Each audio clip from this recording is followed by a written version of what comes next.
We Talk is a production of BFAC On Air.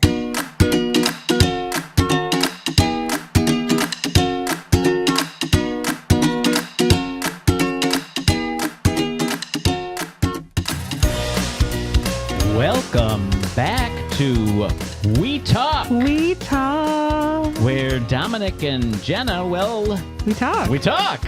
And sometimes we sing. Sometimes we do. It's much better when Jenna does. Well. We just talked to Shaun Johnson. Of the Shaun Johnson Big Band Experience. Yes. And what an incredible guy. Oh my goodness. Such an easy conversation. Shaun was fabulous. Also, he has nice glasses if you are watching this podcast, which is such a funny phrase to say. You can watch. You can watch it. Yeah. He has very nice glasses too, but he was a very nice guy, easy guy to talk to. He had a lot of great things to say, and it was just a very natural conversation. Yeah, very interesting. You know, we get artists in, we talk to them about who they are, what they do, and a lot of times, it's always, I'm a musician. I've always been a musician. I went to school for a musician, or I left high school and went on to become a musician right away. That is not his journey. Story. No. Yeah. Which was not what I was expecting. Right?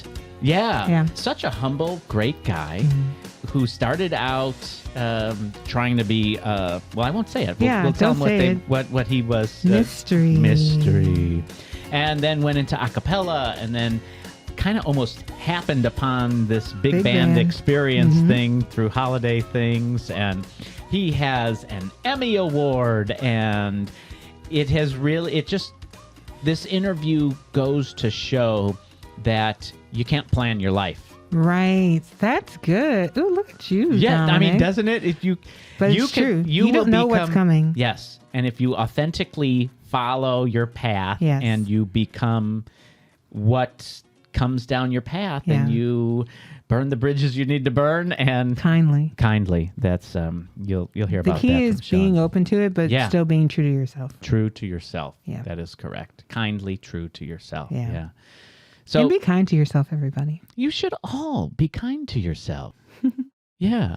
Jenna, what was your favorite part? I loved hearing him talk about, his journey. His whole thing was his journey, but hearing how he got into what he's doing, I think was fun to hear. And honestly, I feel like I continually find inspiration from people. Yes. And so there were a few things that he said where I'm like, yes, you know what? I need to kind of be more like that, or to kind of take that step the way that he did for for a variety of things. It can fall into anything. So Well, Shaun Johnson Big Band Experience at the Batavia Fine Arts Center, September the 9th. So if you're listening to this the day it was released, it's today. It's today. If not, sorry you missed it. But check him out somewhere else, sometime else. And tickets can be gotten at BataviaFineArtsCenter.org. And center is spelled CENTRE. Because we fancy. Because we fancy. Like that. That's right. Or the phone number 630-937-8930. I'm Dominic. I'm Jenna. And welcome to the next episode while we talk to Shaun Johnson.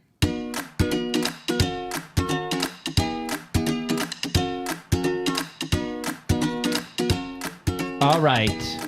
I have a dying question for you. A dying question? I mean, it is. Okay, so I went on your social media stuff, and I saw this one post, and I'm not going to say the name of the corporation that you were taking someone to a date night on, but I, too, have a fascination with home improvement stores, and we find ourselves there all the time.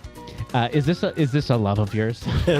This is a love of mine, but really it's because of my wife. Oh. Because my wife is a designer and an architect. Yeah. And her dad was like a big contractor like in Hawaii and all different places. And so when those two talk, oh my goodness. So I have learned to love those home improvement stores. Do you do any projects yourself? I am learning from both of them. We just tiled our bathroom, which I know is thrilling, but we did with subway tile. And we're doing a pattern on our floor now with wood, which they said couldn't be done. And her dad's like, of course you can. So that's what we're doing now. Fantastic. I love to dabble in the home improvement. Finishing of basements. I redid my whole kitchen in the pandemic. Come on over. Right? That's what everyone did, I think. Right? Well, it's so funny to me, like what excites us now that we're in like our older ages. Like now that I'm 40, I'm like, tiling, yes, tell me more. Okay, I will. No, I'm kidding. I won't. No, so you are truly a fascinating individual. And my journey with you don't even know this. My journey with you started years ago, before the pandemic, when I saw you at a conference perform in a tiny, you know how you go to these conferences and there's these little rooms and you perform. And I was just blown away by it. And thank you. And finally now, post-pandemic, you're here. That was always on the plan. But right after that conference, pandemic hit, everything shut down, and it just took a while to keep going with everything. Absolutely. And I know what conference you're talking about because I was like, oh my goodness, this is like a very tiny room. And it's always great when there's a lot of people because it's just easier for me. But when it's a small room, I'm like, oh my gosh, I'm going to see this person looking at their watch or yawning or whatever they're going to do. I would much rather be talking to or engaging with a group of 1,000 people than 17 but or you know 22. What, those smaller, closer performances are always my favorite ones to attend, though, because I feel like I'm there with you, and it just feels intimate and just so close. They're always my favorite. Yes. Well, Shaun, you can work a crowd. Thank you. Like nobody else. And the other thing that's amazing is your breadth of work from a cappella to big band. You have CDs released. I believe what's a CD? What's a right? CD? Well, I shouldn't say that. Did I just date myself? Oh, no. We actually brought back cassettes. Did you? Oh, yes. Yeah. What about vinyl? We have vinyl, too. All right. See that? See, I'm not surprised by that. And I believe even some awards. Yes, we do have a few. Yeah. Tell us about the awards that you've got. I don't want to steal your thunder on that. Well, it's funny because for a music group, we did win an Emmy. I know, which is interesting. It was for music in a show, for an arrangement, and the big band. You're right. I started that a bit later than the a cappella portion. Yeah, and I just started it to raise money for charity, and was only thinking we were going to do a few holiday shows. Right. And we did those for a couple of years. I would just see the guys. A year later, I'd see the guys and the women that play with us. And then just right before the pandemic, we were like, oh, we should do this for real. So we started doing a few shows, and it kind of took off. And then our first album landed on the top 5 of Billboard. Right. Yeah. So we were really excited. That was just totally the people that support you. Yeah. I think people are always like, oh, you need millions of fans. But for us, it's like, no, you just need a bunch of fans that are really enthusiastic about you. Yeah. Yes. Because you can have 1 million fans and only 5,000 interact with you. It's like that quote. There's a quote, I'd rather be 7 people's favorite thing than 7,000 people's 7th favorite thing. Yes, exactly. You know what I mean? So true. So what is your musical journey? Where did you start going all the way back? What do you remember first performing and loving, and how did it evolve? I and my little sister used to perform. I grew up many places, but part of the time in Iowa. Okay. And we would perform at county fairs. And we had no music because none of us could play an instrument. So we would literally just like put the microphone all the way down. I think my sister had the cuteness factor going. And so we would do that. And I would sing all the time. My mom said, oh man, it just annoyed us to no end because you never stopped humming. So I'd be like eating. So I'm sure because right now I'd be like, oh my gosh, how did you survive? But we just listened to a lot of different styles of music. My parents both sang, like at weddings and things like that. And I was never going to be a singer. I was going to be a lawyer because a lot of my family is. Very similar. Right? Yes, very similar. So I was going to go to Notre Dame, the law school there. And then I had some friends that said, well, you want to join our a cappella group? There's 4 of us, and we've been doing this for like a couple of years. But we would like a 5th person, and we know you like singing. But I had quit sort of singing in college. I was like, what are you ever going to do with music? So I'm like, I got to buckle down and become a lawyer. So I hadn't sang for a long time, but I did love singing, and I sang my whole life in, show choirs and all those things in high school. Jenna has a history with music too. I do. I do. I went to school for music, and I admire you. Well, okay. Well, hold on. I went to school for music until I didn't. So I switched to English because I was terrified of doing my senior recital. I just couldn't fathom it. So you switched majors because of that? I did. Oh my goodness. I know. I regret it now. Oh, I wish I would have finished it. But at the time, I was like, there is no possible way Jennifer Carpenter can do the senior recital. Yes. Wow. But I have a similar story to that. Mine's nowhere near as glamorous as yours. You actually made it to it, right? So I was in 5th grade, I remember, and my music teacher was telling us, in order to get this degree in music and become a teacher, you had to do a recital in front of all these people. And I was like, nope, I'm not performing in front of anyone. You're both out. Went on to get a degree in theater. And Wow. Yeah. That's insane. Isn't that crazy? Goodness. Sometimes the world ends up finding you and dragging you along. See? I think so too. Yeah. And I was in all that music stuff, but when I got to college, like I said, I wasn't going to be a music major or anything. I was like political science and, those kind of things. So, Nice. So was it Tonic Sol-Fa that brought you back to music? Is that what brought you back, or was there something else? Yeah, because one of my roommates was in the original sort of incarnation. Yep. And after a couple of years, though, the funny thing is it ended up just being me and 3 other guys. We switched from 5 to 4. And that's where everything has happened. Like those 4 guys that weren't in the original. Because it sort of took off on the college circuit. And I think like 2 or 3 years, we had done 300 shows a year. Yeah. One time my landlord said, you've only been here a week the year, so you might want to, do you really want to rent this place? And I ended up being the only person left was me. Yeah. Which I never had thought about. But everybody in the first couple of years left. They were like, I didn't know it was going to be this crazy, or I was married, or I have kids, whatever it is. Right. Yeah. And so the 4 of us that have been together ever since then, it's not changed. What's that traveling life like for you? It's like for us, it's for men, so it's just like a band of brothers, kind of. Yeah. But you do everything together. You're sharing. Especially when we started, we were always at someone's house, or at the alumni center, and it was always like rock paper scissors for who had the cot, and just driving around. You get to sleep on the rocks in the corner.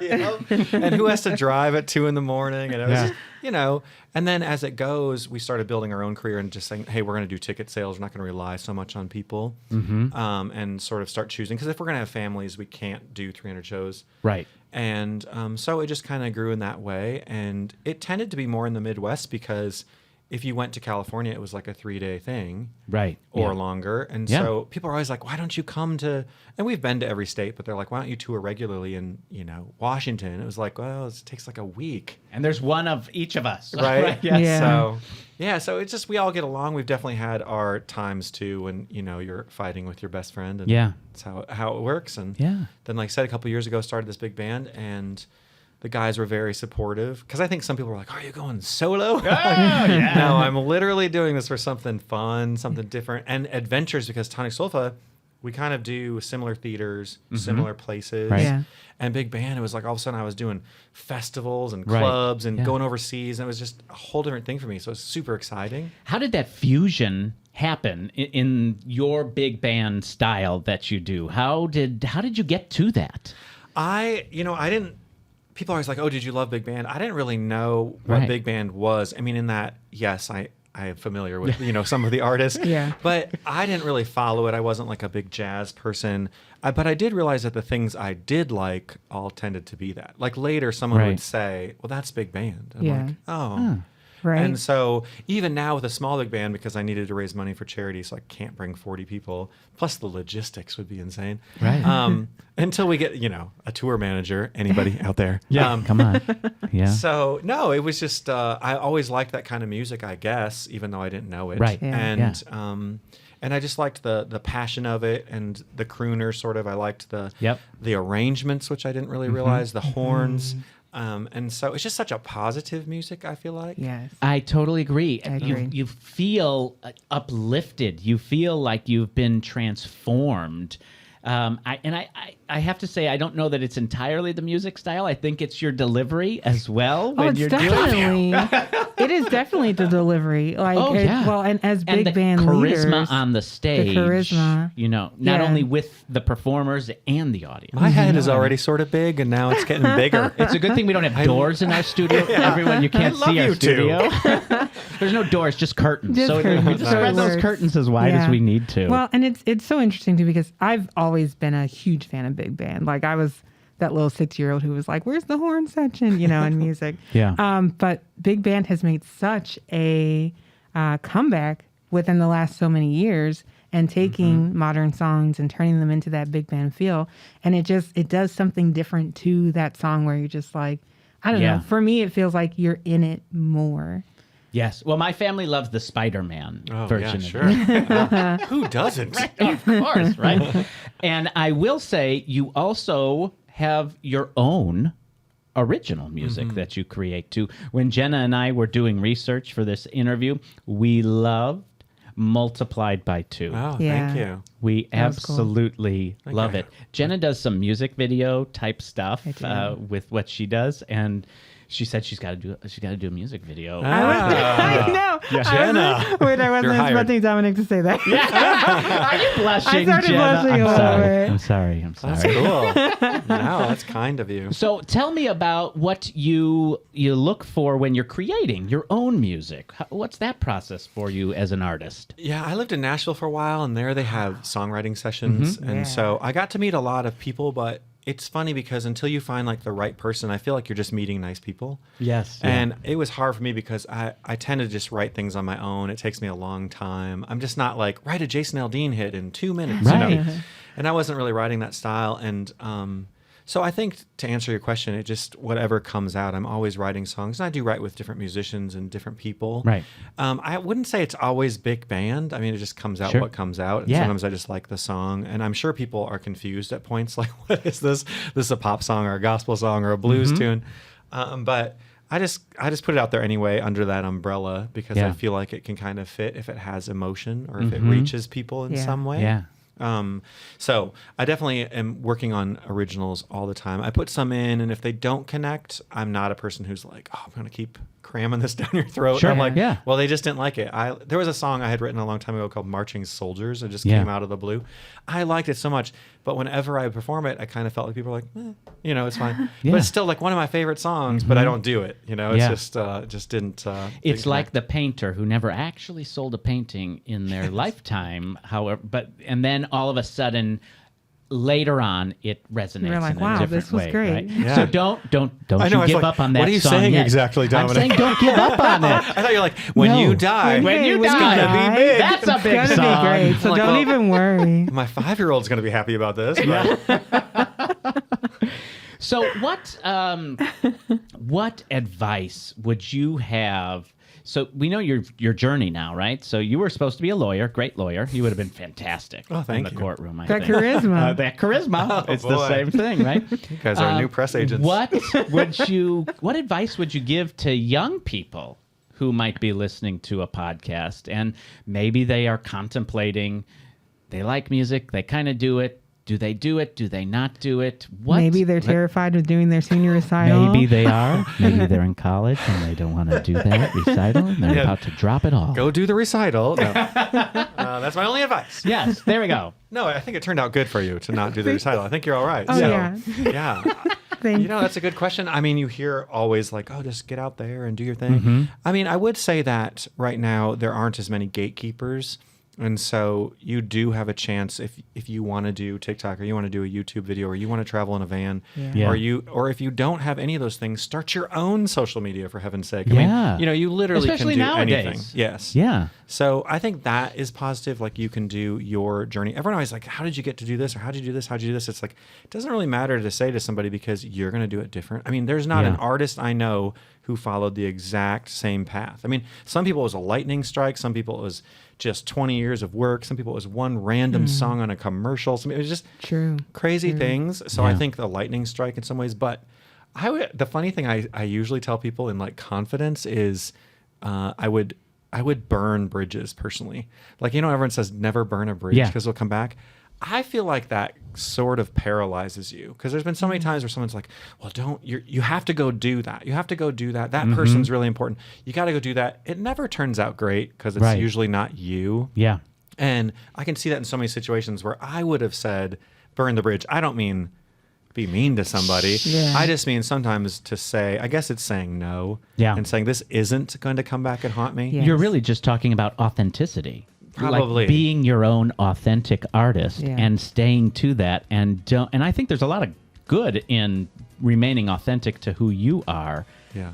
If you want to go out and be that artist. Yeah, so burn a few bridges, people. Yeah, burn a few. Burn That's them going to be down. the name of this podcast. Just not the bridge that I have to drive on to get home. And do it in a kind way. Yeah. I mean, I'm not suggesting, please tell everyone to go jump in a lake. I was just, kindly burn your bridges. Yes. I would put that on a shirt, actually. I'm not even mad at that. Do we have a permission to put that on a shirt? Absolutely. All right. We're all in the same room, so we each get a third. Yeah. That's how this works. We're all in the room where it's happening. Yep. That's what it's about. We get a third. That's right. Well, we don't want to keep you too long because we know that you have got sound check to do. You're performing tonight at the Batavia Fine Arts Center. It is going to be just a thrilling show like you have not seen before. Tickets are still available, BataviaFineArtsCenter.org. That's if you're listening to it today, September 9th.